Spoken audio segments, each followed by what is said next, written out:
Episode 5 of the Buzz podcast is proudly brought to you by our sponsors, Jack's Poker, Australia's '1 online supplier of the highest quality poker merchandise and products.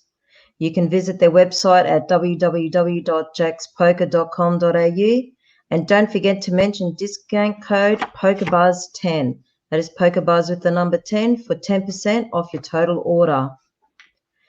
So with all that's been happening in the poker world re-COVID-19, I've personally been following the updates around the world, and especially about the city that never sleeps, my beloved Vegas, hence my background, people. But in doing so, I came across a vlogger who not only has a passion for poker, but is hands-on in the industry from the other side of the table. So without further ado, a very warm welcome to Ronald Baltazar, known as YouTube vlogger Ronnie Bizzle. Hey, Ronnie, Hello. welcome to the Buzz. Hello, Sola. Thanks for having me. No, my pleasure. So, Ronnie, I thought it would be great to have you on the show because you are actually living in Vegas, breathing Vegas, in this catastrophe at the moment would be probably the word for it. So I thought none other. I've been watching you, enjoying your vlogs. So I thought it would be great to have you on the show. But to start with, just a little bit of a rundown of Ronnie Bizzle, just for the audience to get to know you a little bit about your background with poker, obviously, and what you do. All right. Well, first of all, thank you for having me on your podcast. I really, really appreciate it. Um, I was in the military for about 11 years, and during the time, I picked up a love for poker. I played a lot when I was in the military, just playing regular home games. And then when I lived in New Mexico, I was actually playing poker. And then I discovered, Texas Hold'em, and I got hooked. Literally, after I played my first couple sessions, I bought a book. I got consumed by it. So then, when I got moved to I got uh, transferred to Las Vegas, Nevada, it's an Air Force base called Nellis Air Force Base, and I was nearing the end of my enlistment, and I was been playing a lot of poker during that time. Whenever I get off work, I would go down to the Mirage, go play the 10-20 limit games, which is very popular back in the early 2000s. I played a lot of tournaments, and I decided I was doing very, very well playing poker, and so I was going to try my hand at trying to play poker professionally. So what happened was, at the end of my enlistment, I told my wife, my girlfriend at the time, I'm going to try this for a couple months. So I got out of the military, played some poker. I did very well. This is back when in the States we were able to play on Paradise, Poker Stars, Party Poker. And so I played and I did very, very well. But then we had a kid. My wife and I had a kid, and then we had bills. So I decided I need to look for a job, need more stable income. So I tried looking for a job in the job I was doing in the military, which was IT. But I had a hard time getting a job that fits my criteria. And then one day out of the blue, my wife said, "Why don't you try being a poker dealer?" And I was like, I never really thought about that. So one day when I was playing, I actually, instead of playing to concentrate to win money, I was actually watching the dealer, like what he was doing and trying to pick up the certain things they were doing. And I noticed, like, wait a minute now, every hand somebody's throwing this guy $1. I'm like, they must be making pretty good money here. Like, okay. So I talked to my wife, goes, okay, I'll give it a shot. And wife had some poker friends, and she got me turned on to this dealing school. I went to dealing school after 5 weeks, I auditioned. And the very, very first place I auditioned at, I actually passed, and I got the job. And that was 2005, May 5th, 2005. And since then, I've been at the same job, dealing poker for that poker room till obviously the pandemic. So I've been dealing Poker for, what is that? 15 years now. 15 years. Yes, the same That's poker room. I've been excellent. very lucky, very, very lucky. Wow, same poker room. Yes, You must have seen a lot there, Ronnie. I've seen plenty. I can tell you so many stories that were just out of my mind. I mean, I sit there in a poker room and we come for a few hours, over a couple of weeks, every day, and your eyes are just like, wow, really? Okay. Let alone 15 years of it. I've been dealing, like I said, I've been dealing with poker for 15 years. Every day I can tell you a story about what happened that day. If it's slow, if it's fat, if it's busy, if I'm doing one table, there's always one unique story out of every poker dealing session that I can tell you. That's crazy. And the bad beats, I bet you've heard, Oh yeah, I've like, heard plenty of bad beats. Whenever somebody comes up to me and tells me, "Well, I had Ace King," I immediately tune them out it's like, because every bad beat story starts with Ace King. It starts with Pocket Jacks. So I was like, Jacks. okay, I don't want to hear. I don't want to hear Yeah, it. true. Don't worry, it's the same here in Oz. Same stories. They never fail.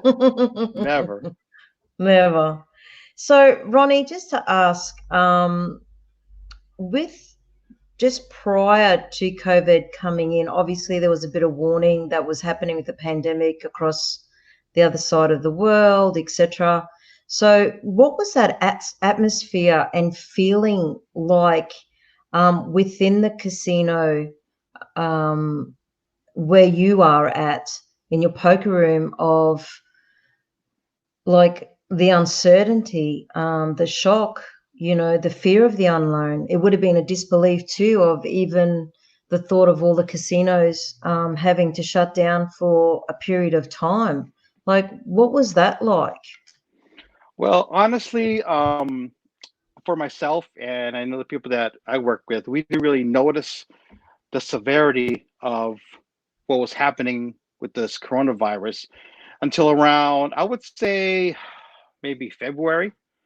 Mm. Because in our poker room there's TV, so then sometimes we'll have the news on, and every day we would see updates about the coronavirus. This many people has gotten it. It's spreading across China. Then it went to Italy, and then the next day we know it went to like the states, like Washington and California. But it never really like I didn't really feel the effects of it until the customers started talking about it, and they're a lot of them were distracted because they kept looking up at the TV and say this coronavirus is kind of a serious thing, and at the time I didn't like we didn't really know about it. We just thought it was like a cold. It was like because I know COVID-19 is like a cold strand or something, so I thought it was just a cold.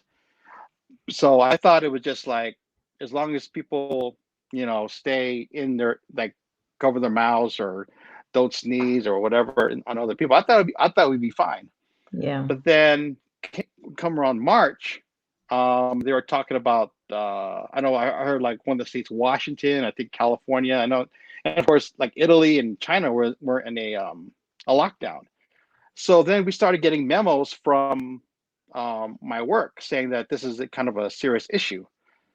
So and then still, I mean, we're still busy, we're still dealing, customers still coming in, but then this talk of the coronavirus just kind of consumed the tables. And then once again, we were still working, we're still trying to make money, we're still trying to keep our poker room running, and just it never really affected until the day that we were um like it's furloughed. It's like you were let go of your job, and then it kind of hit us. The place that I work at, they gathered all the poker dealers at around at March, I think it was March 15th, and told us that this they're closing down the poker rooms, the poker room where I work at, and then that's when it really hit me pretty hard. And then like back up there, like the day before, they shut down all the sporting events, the NBA, the NHL, hockey, basketball, and baseball were all shut down. And literally, like the next day, we were told we wouldn't be working anymore. So, and then I was like furloughed. I was furloughed. I was not working. It's rough. Wow. It's pretty much like we had a slow process here too, but then when it shut, it would just like completely shut down just like that. So you've been in quarantine now since pretty much mid-March, so a good Yes. nearly 8 weeks. Yes. About 2 months. Yeah, about 8 weeks. March 16th, we got told we were furloughed, and so yeah, about 8 weeks, 2 months. Yeah.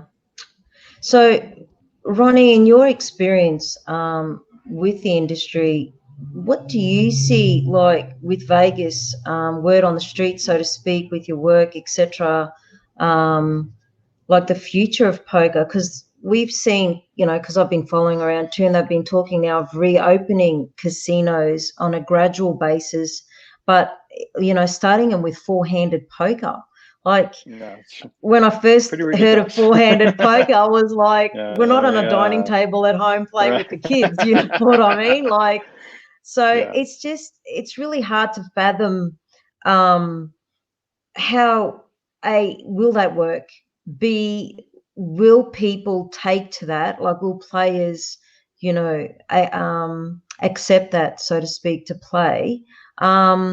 Or is it more beneficial for the poker rooms to stay closed that little bit longer until they get more, um, news on this COVID-19 of the how to stop it, so to speak?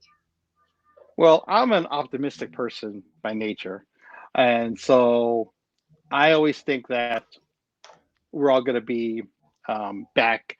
So I thought we'd be back to work in like a month and 2 months, but as this is dragged on, the prospects of us having a poker the way it used to be back, when it was thriving, when it was just normal, it's going to be few and far between, because they're talking about doing four-handed poker. Well, I don't know what is in Australia, but in the States, if it's seven-handed, people are already complaining about about the rake or whatever, combining tables. So trying to get people to play four-handed is going to be a hard pill to swallow for a lot of people. But the optimistic part is, people will, if they really want to play poker, they will adjust to Yeah. um, the new norm if they really really want to play.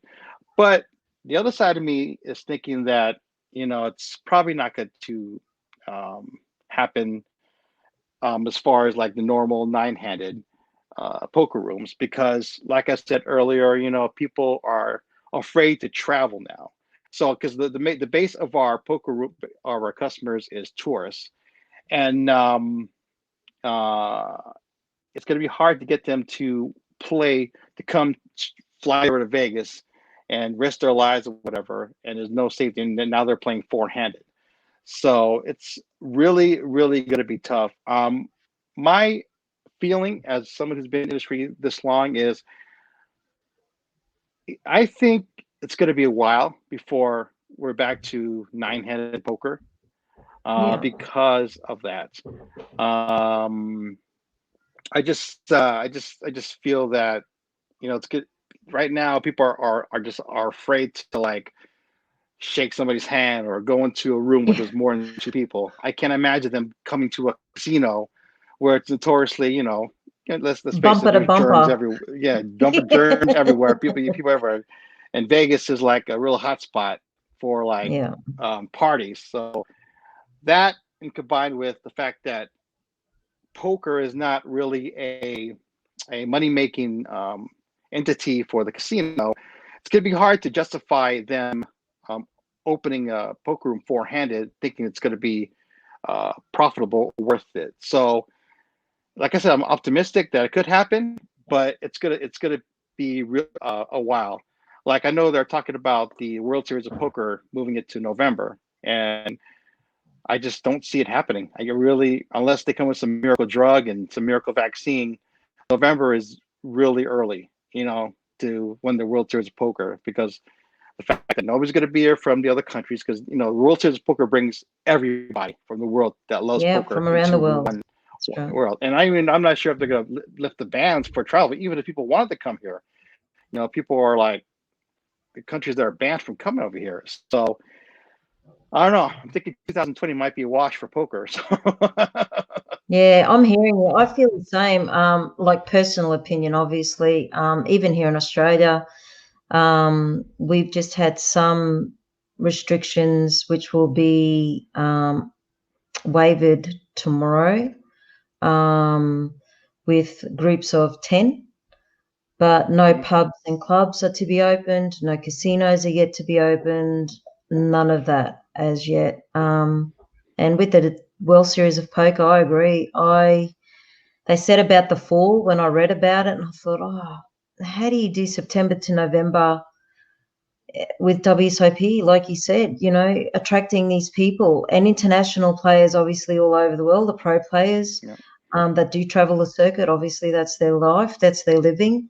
And yes, some of those countries have still got their restrictions where they won't be able to travel for another 6 months at least. So yeah, it's still all up in the air, really.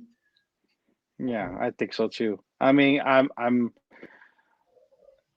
pretty sure. I mean, this is my personal opinion, and I personally think they're probably going to cancel the World Series and just like try again next year, kind of a deal. Until because just there's no way you can like really, I mean, justify bringing thousands and thousands of people without the proper protection and the social distancing, which is not evident when you play poker. But just Or in I don't know. Vegas. Or in Vegas, yes. I don't think I've ever seen a social distancing rule happen in Vegas ever. No, no, never. So speaking of the hygiene and that was my next thing to ask you was, so have you heard anything regarding the casinos? I know I've read a few. They have to actually apply now to the Nevada board with a plan of rules, regulations of how they're going to control the hygiene of people coming into the casinos. So I heard that they'll be wiping um, the chairs, etc. Where as soon as someone gets up from a table, I mean Hmm. that's going to be a job in itself, Ronnie. Like Vegas, there's so many casinos, like, and getting Yeah. up from a chair and having that wiped as soon as someone leaves, and then the dealers themselves, I heard, will have to, on a half hourly or hourly basis, have to be wiping down the button, the green or red button, etc. Yep. So have Absolutely. Yep. you, yeah, is that correct? Yes, that is correct. Which is another reason why they're probably not open poker. Just it just seems like there's too much going. There's too much restrictions going on that we have to do. But as a result, it's gonna not make money for the house because instead of us dealing a hand, we're doing all these cleaning things. So we're not dealing as many hands, which means we're not raking many pots, which means the house is not making any money, which means that okay, well, people in the upper like are gonna think, well, poker's not making any money for us, so let's just get rid of it. So yeah, but I know that as far as like the casinos, they're only gonna have like 50% occupancy for at a time, which I don't know how they're gonna deal with it because the casinos in Vegas, there's like 7, 8 different ways to get into a casino. I don't know how they're gonna track 50% capacity. I know they're gonna put uh like uh like glass between like slot machines and like I think it's every other slot machine will be open. So I mean, yeah. Then of course the four-handed poker. There's like three-handed blackjack. You can only play six at a craps table. So it's gonna be different when they do Oh, decide to roll it out. it'll just be so different just to see, like in real life, just to see Vegas Yeah, in that way compared to what yeah. it's usually like. I mean the buzz in Vegas is always everyone having a good time, having fun, but it's gonna be people gonna come here and they're not they're gonna be more worried about um, getting sick or this some guy next to's coughing and when you're walking through a casino, you're trying to like avoid people. It's just the fun part of Vegas. It's going to be, I think, gone for a while. But who knows? So So just quickly, it lastly, feels kind of grim, but yeah, just lastly, Ronnie, with your experience being there with in Vegas for 15 years, so would this be the only time that you've seen Vegas shut down for this long? yes. I know during 9/11, they said that I wasn't here for that, but people I work with told me that yeah, the city was a ghost town for like maybe a week or 2 weeks or so, but it pretty much recovered, you know. But this is like a different this is a different Yeah, animal. This is something we would never come across. You know, people still don't know anything about the virus, so it's people still hearsay, rumor, whatever, and people get the facts disjointed. So just there's a lot of uncertainty as far as you know with the casino industry. So yeah. Well, I hope that Vegas, well, the whole world, we all get back to some normality, as they say. yeah. But Vegas, I've seen photos and just other vloggers as well, Ronnie, and just seeing the strip so bare, and you could probably hear a pin drop. Like it's just like someone's just washed like everything away, and it's just clear. Like you don't see or hear nothing. Have you been walking? Yeah, Like I've seen you with your vlogs, but as you go through, that must be a weird feeling too. it was a weird feeling. I always think I'm gonna see like Will Smith come out with a machine gun or something right in the middle of Disney. Where's everybody at? Where are you? Like it feels like a Come out, really come out. bad yeah, it feels like a really bad action movie, apocalypse action movie with Will Smith in there or something. That's how it feels, but it feels like it's real life. It's the way it is right now. So it's it's Yeah, grim, but I'm sure we'll get back to the way Vegas was, pre-COVID. It just might take a while, but Vegas has been through a lot, and it always recovers. Anything bad happens in Vegas, we always recover because ultimately, there's still an aura about Las Vegas. People still want to come to Las Vegas, so eventually they'll come back. When I'm not sure, but I think eventually we'll all be back to normal and we'll be a partying up. I know when Vegas really opens, it's probably the biggest party in the world. So we're looking forward to that here. oh, that'll be awesome. I'll be there. I can hardly wait for the gates to open. I've already booked my ticket. I'm there. We'll be So, glad to have you. thanks, Ronnie. And we'll have a drink together, that's for sure.